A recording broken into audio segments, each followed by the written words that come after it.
I vantaggi per la regione è avere dei poliziotti locali più motivati nel loro lavoro. Negli ultimi anni sempre più la polizia locale ha svolto compiti che vanno a tutelare la sicurezza dei cittadini nel loro intimo, nella loro attività magari operativa o professionale nelle nostre città, nelle nostre strade.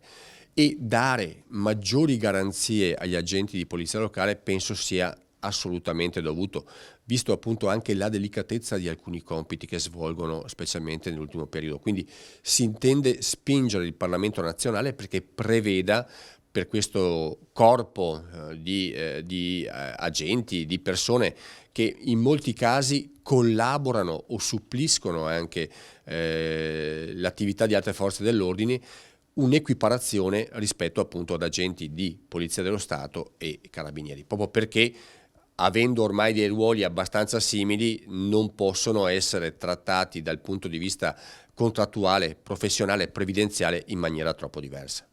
Probabilmente i tempi sono maturi adesso per provare a cambiare una legge che appunto a 38 anni dal suo inquadramento ha forse bisogno di un tagliando. Quindi dal Veneto parte questa richiesta, lo faranno anche altre regioni a livello italiano, ma il Parlamento e il Governo ha mostrato sensibilità con delle iniziative anche negli ultimi giorni che mi auguro portino al risultato nel più breve tempo possibile. Questo è un passaggio importante perché prevede due cose.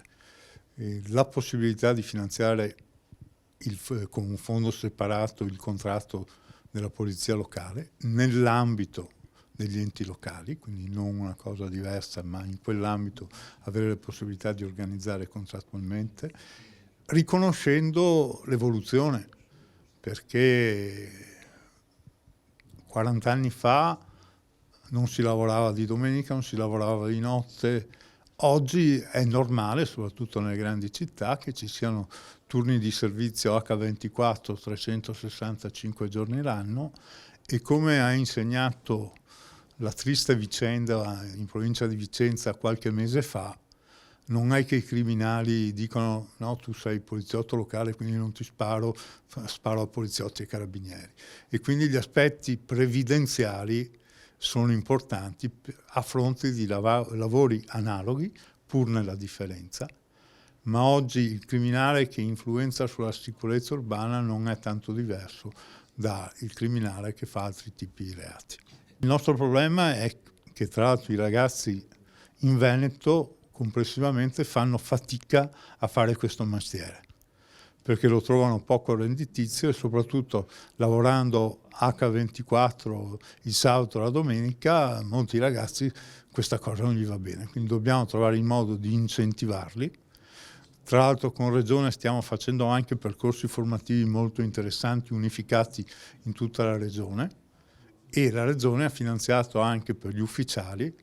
un master universitario che completa il percorso formativo. Prima Regione in Italia con un master con l'Università di Ca' Foscari. Sono tanti anni purtroppo che aspettiamo una novità di questo senso e dobbiamo ringraziare veramente con il cuore la Regione Veneto che ha preso in mano la situazione e siamo convinti insomma che arriveranno dei risultati. Questa proposta, devo dire la verità, è anche molto intelligente perché si riferisce a vari aspetti della polizia locale, tra cui sicuramente quelle che sono le indicazioni contrattuali, ma anche tutto l'aspetto delle competenze e anche per quanto riguarda le varie tutele che in questo momento non dico che mancano completamente, ma quasi.